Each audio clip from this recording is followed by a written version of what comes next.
ମଣିଷର ସ୍ୱାସ୍ଥ୍ୟ ଏବଂ ଯୋଗ। ମଣିଷର ଅମୂଲ୍ୟ ସମ୍ପଦ ହେଉଛି ତାର ସ୍ୱାସ୍ଥ୍ୟ। ଉତ୍ତମ ସ୍ୱାସ୍ଥ୍ୟ ବିନା ସୁଖାନୁଭୂତି ହାସଲ କରିବା ଏକ ବିଡ଼ମ୍ବନା। ଯିଏ ଚହଟ ଚିକ୍କଣ ଭେଣ୍ଡିଆଟେ ହୋଇଥିବ ଅଥଚ ଭିତରେ ନାନା ପ୍ରତିକ୍ରିୟା ସୃଷ୍ଟି ହେଉଥିବ, ତାକୁ ପ୍ରକୃତ ସୁସ୍ଥ ନିରୋଗ କୁହାଯାଇ ପାରିବ ନାହିଁ। କେବଳ ତାକୁ ହିଁ ସୁସ୍ଥ ସବଳ ନିରୋଗ କୁହାଯାଇ ପାରିବ ଯାହାର ମାନସିକ ସ୍ଥିତି ଦୃଢ଼ ଥିବ, ସଦା ହସ ହସ ପ୍ରସନ୍ନ ରହୁଥିବ, ମୁଖମଣ୍ଡଳ ସୁନ୍ଦର ସତେଜ ଦିଶୁଥିବ, କୌଣସି ପ୍ରକାର ମଳିନତା ବିଷଣ୍ଣତା ନଥିବ, ମସ୍ତିଷ୍କ ସ୍ଥିର ଶାନ୍ତ ବିଚାରଶୀଳ ହୋଇଥିବ, ଶରୀର ହାଲୁକା ଅନୁଭୂତ ହେଉଥିବ, ଶ୍ରମ ବ୍ୟାୟାମ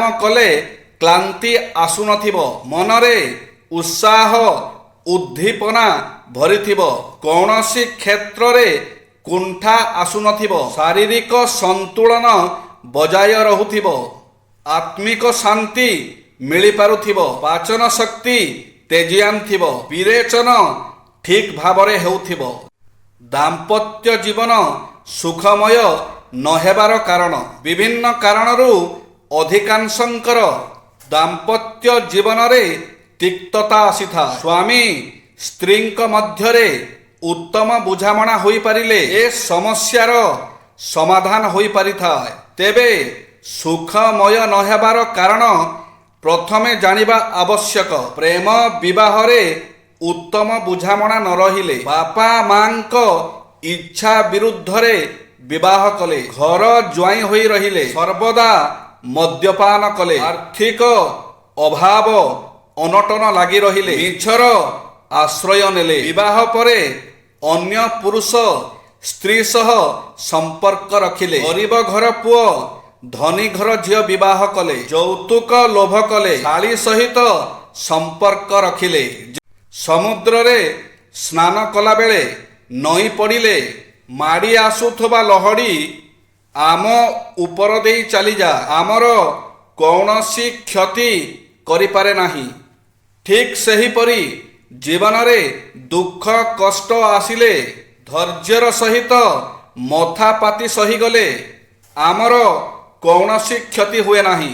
ରୋଜଗାର ବିହୀନ ପୁରୁଷ, ବିଧବା ପତ୍ନୀ, ଗରିବ ପିତା, ଏକ ତରଫା ପ୍ରେମିକ, ଦୁନିଆରେ ଏମାନଙ୍କ ଦୁଃଖ କେହି ବି ବୁଝିପାରିବେ ନାହିଁ। ଶ୍ରୀକୃଷ୍ଣ କହିଛନ୍ତି, କିଏ ଯଦି ତୁମକୁ ଦୁଃଖ ଦେଇଛନ୍ତି ତେବେ ଖରାପ ଭାବ ନାହିଁ। ଲୋକମାନେ ସେଇ ଗଛକୁ ପଥର ମାରନ୍ତି ଯେଉଁ ଗଛରେ ମିଠା ଫଳ ହୋଇଥାଏ। ପରିସ୍ରା କରିବା ସମୟରେ ଏହି ଭୁଲ କରନ୍ତୁ ନାହିଁ। ପରିସ୍ରା କରିବା ସଙ୍ଗେ ସଙ୍ଗେ ପାଣି ପିଅନ୍ତୁ ନାହିଁ। ଏହାଦ୍ୱାରା କିଡନୀ ନଷ୍ଟ ହେବାର ସମ୍ଭାବନା ଅଧିକ। ଖାଇସାରିବା ପରେ ପରିସ୍ରା କରିବା ଉଚିତ, କାରଣ ଏହା କଲେ କିଡନୀ ରୋଗ ହୁଏ ନାହିଁ। ସ୍ନାନ କରିବା ପୂର୍ବରୁ ଏବଂ ପରେ ପରିସ୍ରା ତ୍ୟାଗ ପାଇଁ ଅଧଘଣ୍ଟା ସମୟ ରଖିବା ଉଚିତ। ରାତିରେ ଶୋଇବା ପୂର୍ବରୁ ପରିସ୍ରା କରି ଶୋଇବା ଉଚିତ।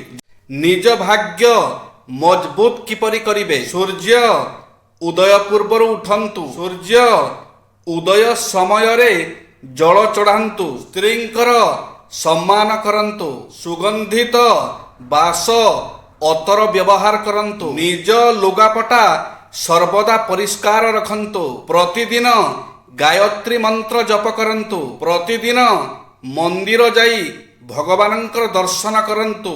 ଆପଣ ବ୍ୟବହାର କରୁଥିବା ବାସନ ପରିଷ୍କାର ରଖନ୍ତୁ। ଶୁକ୍ରବାର ଦିନ ବୁନ୍ଦି ଲଡୁ ମା ଲକ୍ଷ୍ମୀଙ୍କ ଭୋଗ ଲଗାନ୍ତୁ। ଜୟ ଶ୍ରୀ ଜଗନ୍ନାଥ।